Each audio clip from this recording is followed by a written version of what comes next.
Good morning, स्वागत है आपका। आप देख रहे हैं फिट इंडिया का सुपर हिट बुलेटिन में आपके साथ श्वेता श्रीवास्तव। आपके साथ मैं हूं दीपिका यादव।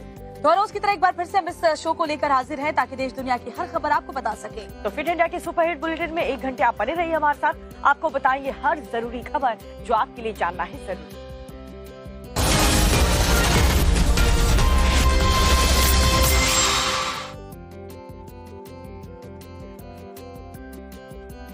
और आज बुलेटिन की शुरुआत एक बुरी खबर के साथ कर रहे हैं, जहां पर पंकज त्रिपाठी का जो परिवार है वो हादसे का शिकार हो गया और इस एक्सीडेंट में पंकज त्रिपाठी के जीजा की मौके पर मौत हो गई। तो ये दुखद खबर बता दें, जहां अभिनेता पंकज त्रिपाठी पर दुखों का पहाड़ टूट पड़ा है क्योंकि उनकी बहन की भी हालत गंभीर बताई जा रही है और साथ ही उनके जीजा की मौत हो गई है सड़क हादसे में। दरअसल ऑटो को बचाने के चक्कर में ये हादसा झारखंड के धनबाद में हुआ है।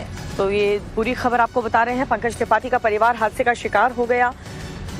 उनकी बहन की हालत अभी भी गंभीर बनी हुई है और उन्हें कोलकाता रेफर कर दिया गया। और चलिए बढ़ते आगे, बात सियासी खबरों की करते हैं। तो दूसरे फेज का जो इलेक्शन है वो 26 तारीख को होना है और उसके पहले आज का दिन बहुत ही अहम है चुनाव प्रचार के लिए। आज भी प्रधानमंत्री नरेंद्र मोदी चुनाव प्रचार में शामिल होंगे। आज वो राजस्थान के दौरे पर रहेंगे, जहाँ पर जनसभा को संबोधित करेंगे। 2 रैलियों को संबोधित करने वाले पीएम मोदी। जालौर बांसवाड़ा में जनसभा पीएम मोदी की रहने वाली है। वहीं गृह मंत्री अमित शाह की भी 2 रैलियां हैं। बिहार और असम में चुनाव प्रचार करेंगे। वहीं मध्य प्रदेश के सतना में राहुल गांधी होंगे, चुनावी रैली को संबोधित करेंगे। प्रियंका गांधी छत्तीसगढ़ में मौजूद रहेंगी। दूसरे चरण के चुनाव को लेकर आज का दिन बेहद अहम है। टीवी स्क्रीन पर आप 5 तस्वीरों को देख रहे हैं, जिन पर आज सबकी नजर रहने वाली है। पहली तस्वीर है प्रधानमंत्री मोदी की, जो आज राजस्थान में चुनाव प्रचार करेंगे। तो वहीं दूसरी तस्वीर गृह मंत्री अमित शाह की है, जो बिहार के साथ साथ आज असम में भी चुनाव प्रचार करने वाले हैं। वहीं तीसरी तस्वीर राहुल गांधी की है, जो आज मध्य प्रदेश में कांग्रेस प्रत्याशी के लिए वोट मांगने वाले हैं। जबकि चौथी तस्वीर प्रियंका गांधी की है, जो आज छत्तीसगढ़ में रहने वाली हैं। वहीं 5वीं तस्वीर सीएम योगी की है, वो भी आज छत्तीसगढ़ में ही चुनाव प्रचार करेंगे। तो चलिए सबसे पहले बात प्रधानमंत्री की चुनावी सभा की करते हैं, जो आज राजस्थान के रण में रहने वाले हैं। आज पीएम मोदी की चुनावी सभा दोपहर से शुरू होगी। सबसे पहले पीएम मोदी दोपहर 1:45 बजे जालौर में चुनाव प्रचार करेंगे। फिर शाम 4:15 बजे वो बांसवाड़ा में चुनाव प्रचार करेंगे। बांसवाड़ा से बीजेपी प्रत्याशी महेंद्रजीत सिंह मालवीय के लिए वोट मांगेंगे। साथ ही बांसवाड़ा से ही उदयपुर लोकसभा सीट के लिए भी चुनाव प्रचार करेंगे। प्रधानमंत्री के अलावा आज गृह मंत्री अमित शाह भी धुआंधार चुनाव प्रचार करेंगे। गृह मंत्री अमित शाह आज बिहार के कटिहार में बीजेपी प्रत्याशी के लिए वोट मांगेंगे। उसके बाद असम के सिलचर में भी पार्टी प्रत्याशी के लिए चुनाव प्रचार करेंगे। बीजेपी के अलावा कांग्रेस भी आज चुनाव प्रचार में पूरी ताकत झोंकने वाली है। कांग्रेस नेता राहुल गांधी आज कांग्रेस प्रत्याशी सिद्धार्थ कुशवाहा के पक्ष में जनसभा को संबोधित करेंगे। जबकि कांग्रेस महासचिव प्रियंका गांधी आज छत्तीसगढ़ में चुनाव प्रचार करेंगी। छत्तीसगढ़ के राजनांदगांव में पूर्व सीएम भूपेश बघेल के समर्थन में रैली करेंगी। प्रियंका गांधी की सभा आज दोपहर 2:30 बजे होनी है, लेकिन उससे पहले प्रियंका गांधी आज दोपहर 12:30 बजे बालोद में चुनाव प्रचार करेंगी।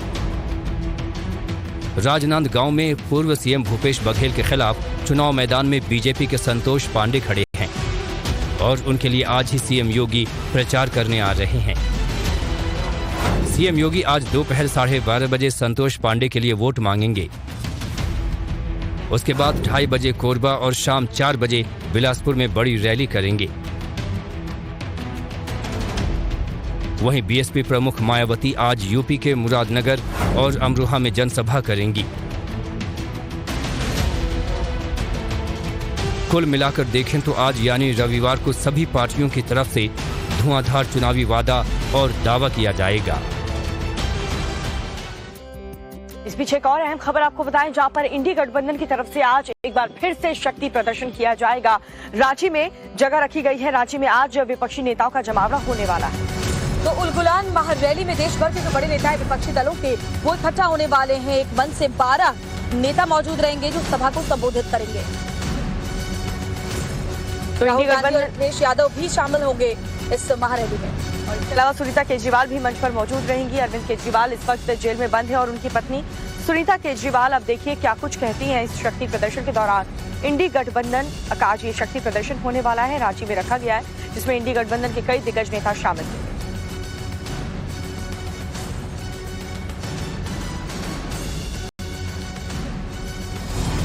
पटना, मुंबई और दिल्ली के बाद आज रांची में इंडी अलायंस के शीर्ष नेता एक मंच पर जुटने जा रहे हैं। रांची के ध्रुवा स्थित आयोजित उल गुलान न्याय महारैली में कांग्रेस अध्यक्ष मल्लिकार्जुन खड़गे और वरिष्ठ नेता राहुल गांधी समेत इंडिया अलायंस के टॉप लीडर्स शामिल होंगे। इस रैली को समाजवादी पार्टी के अखिलेश यादव, आरजेडी के तेजस्वी यादव, दिल्ली के सीएम अरविंद केजरीवाल की पत्नी सुनीता केजरीवाल, आप सांसद संजय सिंह, नेशनल कॉन्फ्रेंस के फारूक अब्दुल्ला, लेफ्ट पार्टी के दीपांकर भट्टाचार्य और झारखंड के सीएम चंपाई सोरेन समेत 12 शीर्ष नेता संबोधित करेंगे। झारखंड के मुख्यमंत्री चंपाई सोरेन ने सभा स्थल पर पहुंचकर तैयारियों का निरीक्षण किया और सुनिए क्या कहा। जो जनता आ रहा है सबको ये तो गलत ठहरा दे, वही लोग अच्छा है, इसीलिए उस बारे में हमको कुछ नहीं करना है। जिस तरह से महाराष्ट्र में हुआ, जिसका सोच विचार ही सही नहीं है उसका हम कोई प्रतिक्रिया नहीं देते हैं। वहीं बीजेपी की ओर से इंडी अलायंस की रैली पर निशाना साधा जा रहा है।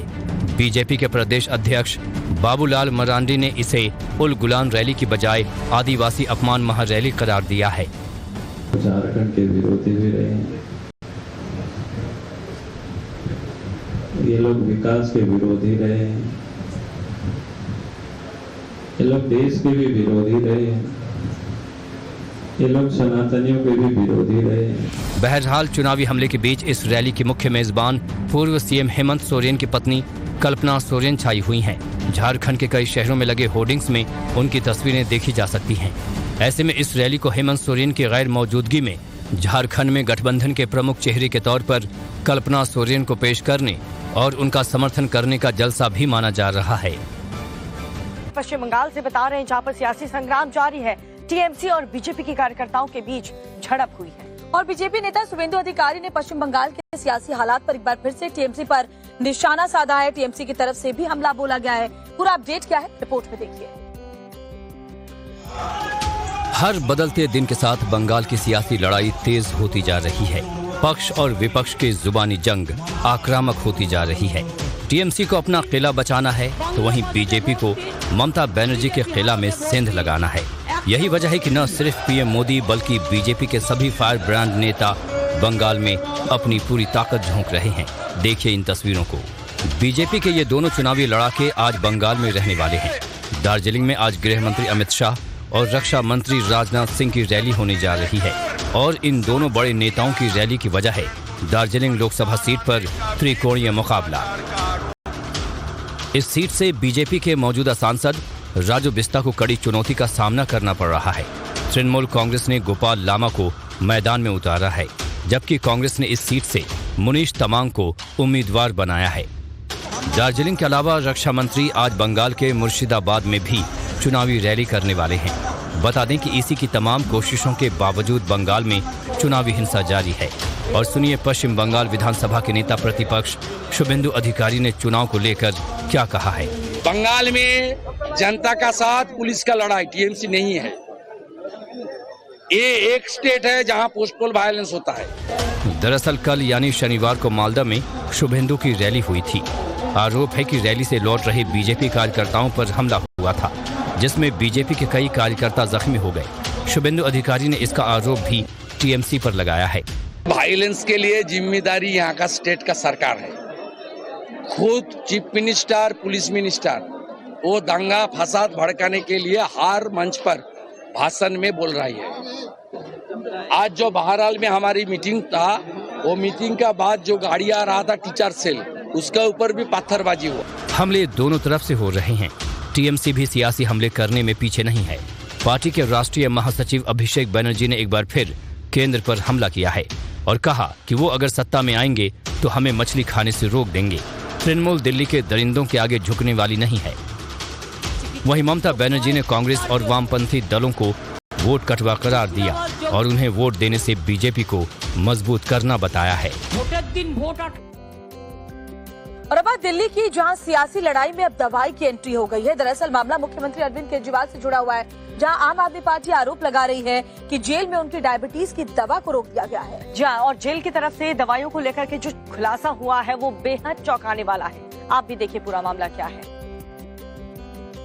आप उसको इंसुलिन की दवा नहीं दे रहे हैं। जो व्यक्ति दिल्ली के करोड़ों लोगों के दवा का, इलाज का इंतजाम करता है। और सिर्फ संजय सिंह ही नहीं, पूरी आप पार्टी हमलावर है।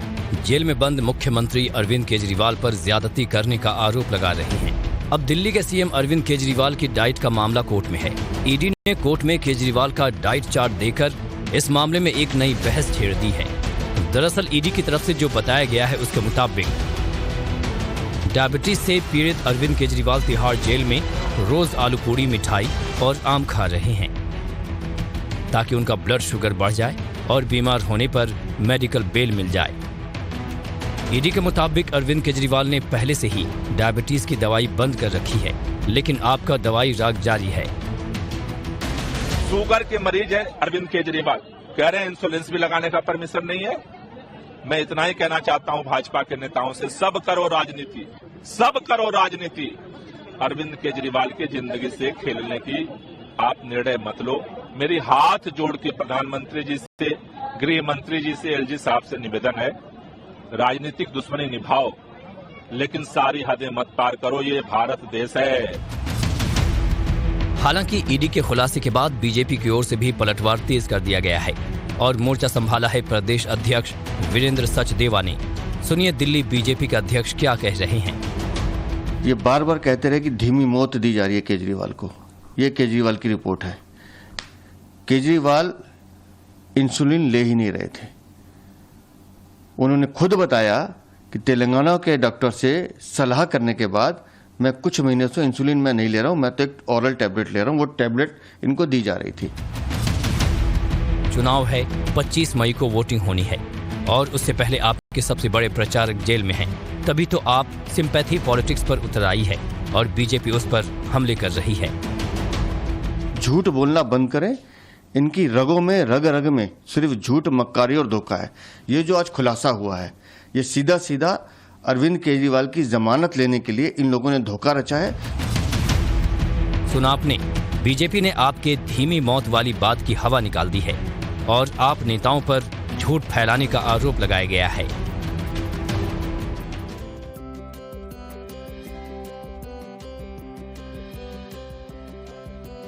और अगली खबर आपको बताने जा रहे हैं, नीतीश कुमार का लालू परिवार पर तंज। नीतीश कुमार ये कहते हुए नजर आए कि उन्होंने बच्चे तो बहुत पैदा कर दिए, लालू प्रसाद यादव ने। उन्होंने बच्चे पैदा करने के बाद पहले पत्नी को सीएम बनाया और अब बच्चों को भी आगे बढ़ा रहे हैं। देखिए एक बार फिर से नीतीश कुमार ने जिस अंदाज में तंज कसा है लालू यादव पर, वो सवालों के घेरे में। उन्होंने कहा कि कोई इतने बच्चे पैदा करता है क्या? उन्होंने बच्चे बहुत पैदा किए, पहले पत्नी को मुख्यमंत्री बनाया, अब बच्चे को आगे बढ़ाया। लालू राबड़ी का नाम लिए बिना उन्होंने हमला बोला।